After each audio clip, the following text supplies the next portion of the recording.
नमस्कार दोस्तों, मैं डॉक्टर प्रियंका। आज हम बात करते हैं एआईपीजीटी प्रिपरेशन के बारे में। जैसे कि आपने मेरी लास्ट वीडियो में देखा होगा कि मैंने चरक संहिता के परिचय के बारे में बात की थी। वो मेरा पार्ट 1 था और इसी तरह मैं पार्ट 2 की बात करते हैं, क्योंकि मैंने आपको बताया था चरक परिचय को हम 2 भाग में डिवाइड करेंगे। एक पहला रहा है जो मैंने बना दिया है, जिसने अगर नहीं देखा तो मैं उसका लिंक डिस्क्रिप्शन बॉक्स में डाल दूँगी, जिसमें आप जाके उसको वीडियो को देख सकते हैं। अब सेकेंड जो है, आज हम उसके बारे में बात करेंगे। उसके बाद हम नेक्स्ट वीडियो से हम चरक संहिता के सूत्र स्थान का फर्स्ट चैप्टर को लेके बात करेंगे। तो चलिए दोस्तों, बिना किसी देरी के स्टार्ट करते हैं। उससे पहले अगर आप मेरे चैनल पर नए हैं तो चैनल को लाइक शेयर सब्सक्राइब करना ना भूलें और बेल आइकन को प्रेस करें ताकि मेरी हर वीडियो का नोटिफिकेशन सबसे पहले आपके पास पहुंचे। ये दोस्तों, बात करते हैं चरक संहिता। जो कविराज गंगाधर राय हैं, जिनका की काल 19वीं शती है, इन्होंने चरक संहिता की जल कल्पतरु टीका के प्रारंभ में चरक संहिता को अखिल शास्त्र विद्या कल्प द्रुम कहा है। तो मीन्स अगर आपके पास क्वेश्चन आ जाता है एग्जाम में कि अखिल शास्त्र विद्या कल्प द्रुम किसने कहा है चरक संहिता को, तो आपको याद रखना है कि कविराज गंगाधर राय ने कहा है। और कौन सी टीका में कहा है, तो जल कल्पतरु में कहा है। जैसे कि जयत यशो सो अखिल शास्त्र विद्या कल्पद्रुम सर्व फलो दयातवाद। तो आपको ये श्लोक भी याद रखना है, जहाँ पे आ गया सो अखिल शास्त्र विद्या कल्पद्रुम। तो आपको ये सब याद रखना है कि आप समझ जाओगे कि कविराज गंगाधर राय की टीका के बारे में बात हो रही है और अखिल शास्त्र विद्या कल्पद्रुम के बारे में यहाँ पे बताना है आपको। अब बात करते हैं, चरक संहिता में उत्तर तंत्र शामिल था। ये किसने बोला है? ये शिवदास सेन जी ने बोला है कि चरक संहिता में उत्तर तंत्र शामिल था। बात करते हैं इससे आगे, चरक दत्त पर रचित निश्चल करके रतन प्रभा टीका में चरकोत्तर तंत्र तथा चरक प्रशिष्ट का उद्धृत किया है। मतलब कि चरक दत्त पर जो रचित है निश्चल कर की रतन प्रभा टीका में, जो निश्चल कर ने अपनी टीका लिखी है रतन प्रभा, वो किस पे रचित है? चक्रदत्त पे। तो ये भी एक क्वेश्चन बन जाता है, इसको आप नोट कर लीजिए कि निश्चल कर की जो टीका लिखी थी वो थी रतन प्रभा, और उसमें किस बारे में बात हुआ था? तो चक्रदत्त पर आधारित थी।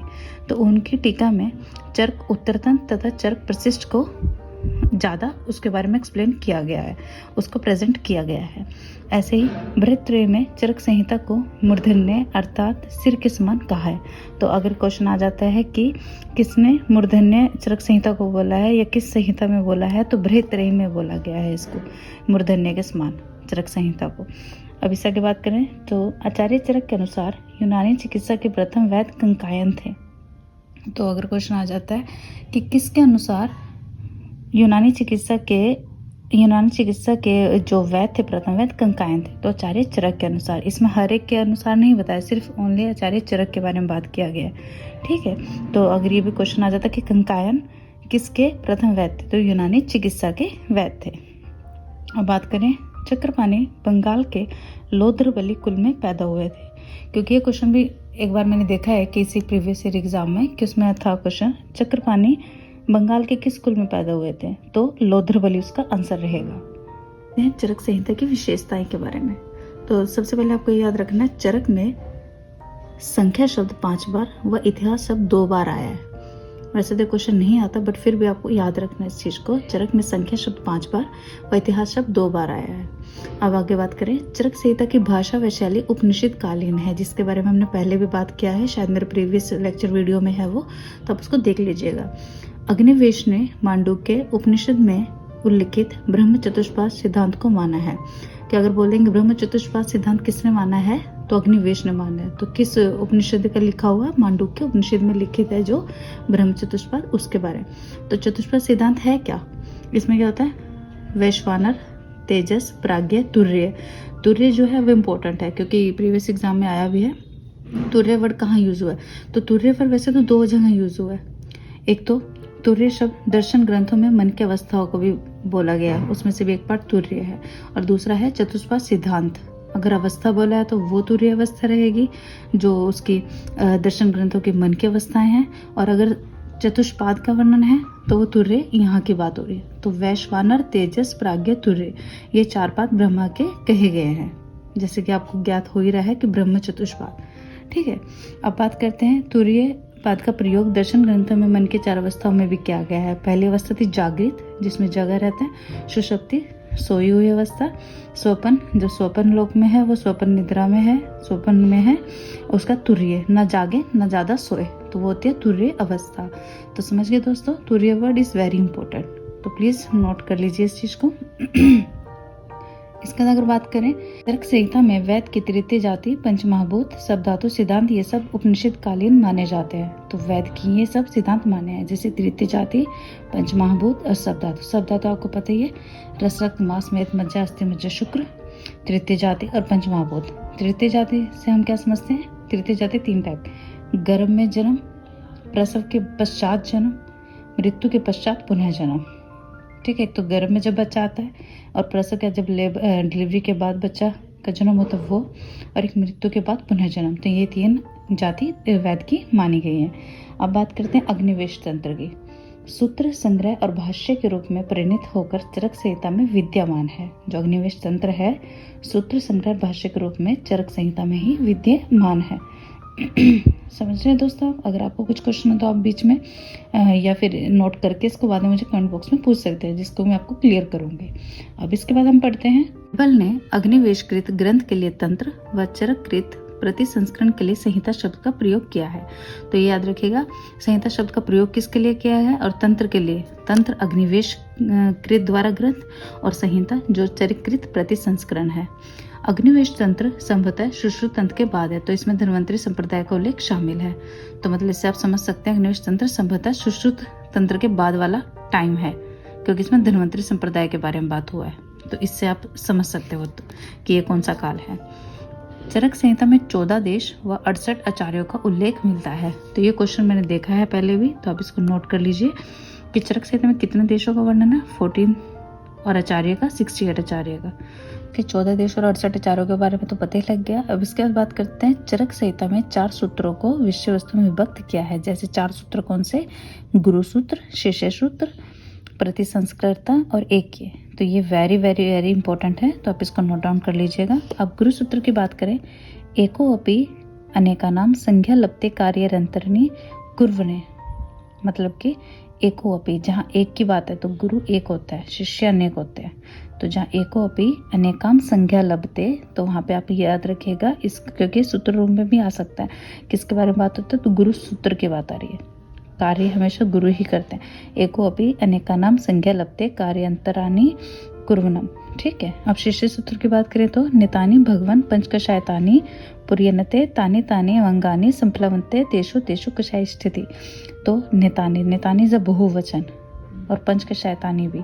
तो भगवान हम किसको मानते हैं? गुरु को। तो नितानी में शिष्य, एक शिष्य की क्लास तो नहीं हो सकती, तो स्टूडेंट्स तो बहुत रहते हैं, गुरु एक रहता है। जहाँ एको अपि आ गया वहाँ गुरु सूत्र, ठीक है। और जहाँ पे नितानी, पंचकशायतानी, पुण्यते ये सब आ गया, तो वहाँ पे शिष्य सूत्र की बात हो रही है। अब बात करते हैं प्रति संस्कर्ता तंत्र।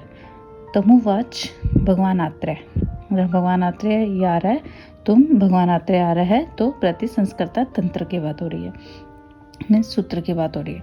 उसके बाद है ऐक्य सूत्र। अब ऐक्य कौन सा है? आत्मज, आत्मा एक है, पुरुषो, रोगस्ट आत्मजा कारणम ही स इत्यादि। तो यहाँ जब आत्मा पुरुष रोग की बात हो रही है, तो उसका कारण क्या है? जो ये रोग का ही कारण रहता है सब चीज, तो ये ऐक्य सूत्र की बात हो रही है। तो आपको क्लियर है ये एको अपि अनेका नाम संख्या लभते कार्यांतराणि कुर्वनम गुरु सूत्र। जहाँ बहुवचन की बात हो रही है, भगवान पंचकशायतानी नेतानी है, तो शिष्य सूत्र, ठीक है। जहाँ सिर्फ भगवान आत्रेय की बात हो रही है, तो मुवाच भगवान आत्रेय, तो भगवान आत्रेय मीन्स प्रति संस्कर्ता तंत्र है ना, तो फिर इनकी बात हो रही है। तो ये सूत्र है, एक ही है आत्मा पुरुष और रोगस्ट आत्मजा, ठीक है। तो इनकी बात हो रही है। अब बात करते हैं कि चरक संहिता में वैज्ञानिक व्यवस्थित विवरण रूप से मिलता है किसका वर्णन? भेषज्य कल्पना का। तो भेषज किसका, अगर क्वेश्चन आ जाता है भेषज्य कल्पना का वर्णन किस उसमें मिलता है चरक संहिता में? तो वैज्ञानिक व्यवस्थित रूप से मिलता है उसका वर्णन, ठीक है।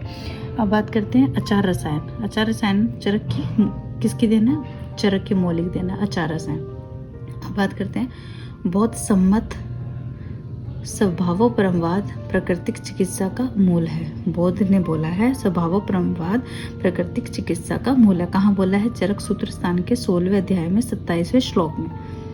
अब इसके बाद बात करते हैं, ये इसको आप याद रखिएगा, स्वभावोपरमवाद अगर आ रहा है तो वो किसका मत है? बौद्ध सम्मत का। ये बहुत बार क्वेश्चन आपने देखा भी होगा शायद। स्वभावोपरमवाद किसका मत है? बौद्ध सम्मत का। चरक निग्रह चिकित्सा को उभय अभिलुप्ता का है। अभिलुप्ता क्या है? तो किसको उभय अभिलुप्ता का है? गृह चिकित्सा को। किसने बोला है? चरक ने। अब बात करते हैं सप्त चतुष्क की।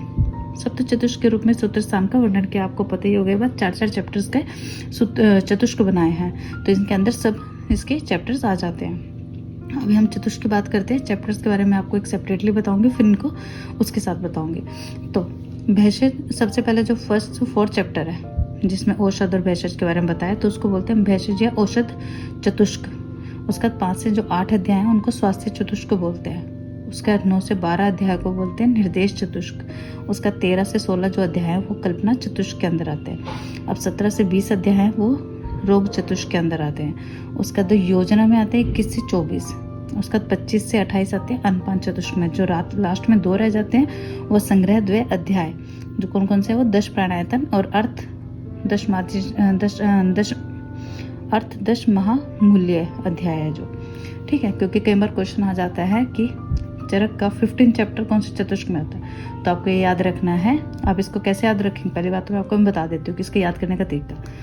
जैसे BSNL जैसे सुना ही होगा, BSNL के मोबाइल होते थे, सिम होते थे, जो भी रहता था उनके अकॉर्डिंग आप B मीन्स भेषज, S मीन्स स्वास्थ्य, आप इसको यहाँ पे देख सकते हैं। B मीन्स भेषज, S मीन्स स्वास्थ्य, N मीन्स निर्देश, L को आप साइलेंट कर दोगे। उसके बाद BSNL क्रिया मीन्स K से कल्पना, ठीक है, R से रोग, ठीक है, उसके बाद Y से योजना, A से अनपान। तो ये है इसके, तो आप इसको 4 में डिवाइड कर दोगे। लास्ट के जो 2 रह जाएंगे वो संग्रह 2 अध्याय में आ जाते हैं। अब बात करते हैं चरक संहिता में कुल 7 स्थानों पर संभाषा परिषद का उल्लेख मिला है जहाँ डिबेट उन्होंने करी है किसी चीज को। तो डिबेट कहाँ कहाँ हुई है? एक तो सूत्र स्थान में हुई है 4th अध्याय में, शरीर स्थान में सूत्र स्थान में हुई है 4 बार 4 चैप्टर्स में सूत्र स्थान में हुई है, शरीर स्थान के 2 चैप्टर्स में, सिद्धि के 1 चैप्टर्स में।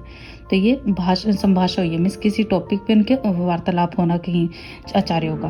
तो वो कहाँ कहाँ हुई है? सूत्र स्थान के 4 चैप्टर्स में, शरीर के 2 में और सिद्धि के 1 में। तो वो सूत्र स्थान के 4 चैप्टर कौन से थे? एक तो दीर्घम जीवित अध्याय था, जो पहला अध्याय, इसमें आयुर्वेद अवतरण पे विचार है। कोई कह रहा है कि इसने ऐसे इसको पहले उपदेश दिया, हाँ, उसने वो उसको मानता है कि पहले उसको दिया है, ऐसे करके, तो उस पर डिबेट हुआ है। आगे हम बात करेंगे इसके बारे में चैप्टर में। अब आए उसका वात कला कलीय अध्याय, ये है 12वां चैप्टर। इसमें दोष निश्चयार्थ के ऊपर बात हुई है, दोष वगैरह के बारे में कि वात कितने दोष हैं, वो रूप है, ये सब चीज़ों पे बात हुई है, डिबेट हुई है। कोई आचार्य किस चीज़ पे एग्री है, कोई किस बात पे एग्री है। उसका 3rd है यज्ञ पुरुष अध्याय, जो है 25वां अध्याय। इसमें पुरुष भाव निश्चयार्थ पर बात हुई है, ठीक है। उसका अध्याय आत्रेय भद्र काल्पीय अध्याय, ये 26वां अध्याय है। इसमें रस संख्या, कोई इतने रसों की संख्या मानता, कोई 6 को मानता, कोई 5 को, कोई 2 को, तो ये सब चीज़ पे डिबेट हुई। उसके बाद है शरीर स्थान के चैप्टर, गर्भ क्रांति। तो इसमें शरीर स्थान का 3रा अध्याय है। इसमें मासानुवासिक वृद्धि के बारे में कोई बोलता है कि पहले उसमें महीने में कलल का वो होता है, उत्पत्ति होती है। कोई किस चीज़ को मानता, कोई किसको, कोई माता के 100 हृदय कब बनती है, वो 2 हृदय जब माता में आते हैं 4th मास में मानता, कोई 5th में, कोई 3rd में, ऐसे करके। उसके बाद शरीर विच्छेद शरीर स्थान के 6th अध्याय है, घर में प्रथम अंग निर्माण, वही इन सब चीज़ों पे डिबेट। उसके बाद है सिद्धि का फल मात्रा सिद्धि, जो है 11वां अध्याय, फलवस्ती सिद्धि विषयक। तो इनके बारे में ये डिबेट हुआ है। संभाषा परिषद पे अगर आ जाता है कितने कौन से चैप्टर्स में हुई है, तो आपको याद होना चाहिए, ठीक है। अब आते हैं चरक क्लब। 1898 में न्यूयॉर्क में प्रोफेसर आसलर द्वारा की गई थी, चरक क्लब बनाया गया था, ठीक है। तो इसी हिसाब से आज हमारा चरक परिचय खत्म हो जाता है। आप जिसने अगर फर्स्ट वाला जो वीडियो नहीं देखा है, तो उसका लिंक मैं डिस्क्रिप्शन बॉक्स में डाल दूंगी। तो आप इन दोनों को पढ़ लेंगे तो आपको इससे अलग कुछ और पढ़ने की जरूरत नहीं पड़ेगी, ये मैं आपको गारंटी से बोल सकती हूँ, क्योंकि इसमें मैंने आपको सब चीज़ कवर अप कर लिया है। जो एग्जाम रिलेटेड पॉइंट्स इसमें सब हमने डिस्कस कर लिया। तो आप इसको पढ़ लीजिए, आपका चरक का जो परिचय है वो आपका कंप्लीट हो जाएगा। अब नेक्स्ट वीडियो से हम बात करेंगे चरक के सूत्र स्थान के बारे में, ठीक है। अगर आपको मेरे से कोई भी जो क्वेश्चन हो तो आप मुझे कमेंट बॉक्स में बता सकते हैं। तो अगर आपको वीडियो अच्छा लगे तो लाइक शेयर सब्सक्राइब करना प्लीज़ ना भूलें, और बेल आइकन प्रेस करिए, और मेरे साथ इसी तरह जुड़े रहिए। और इसमें हम लगभग सारा कवर अप करेंगे, जिससे कि आपके मन में कोई डाउट नहीं रहेगा। आपको इसी से ही पढ़ के आप अपना एग्जाम भी क्लियर कर सकते हैं, क्योंकि इसमें मैं आपको A to Z सारा जो मेन है वो आपको मैं सब करवाऊंगी। तो तब तक के लिए धन्यवाद।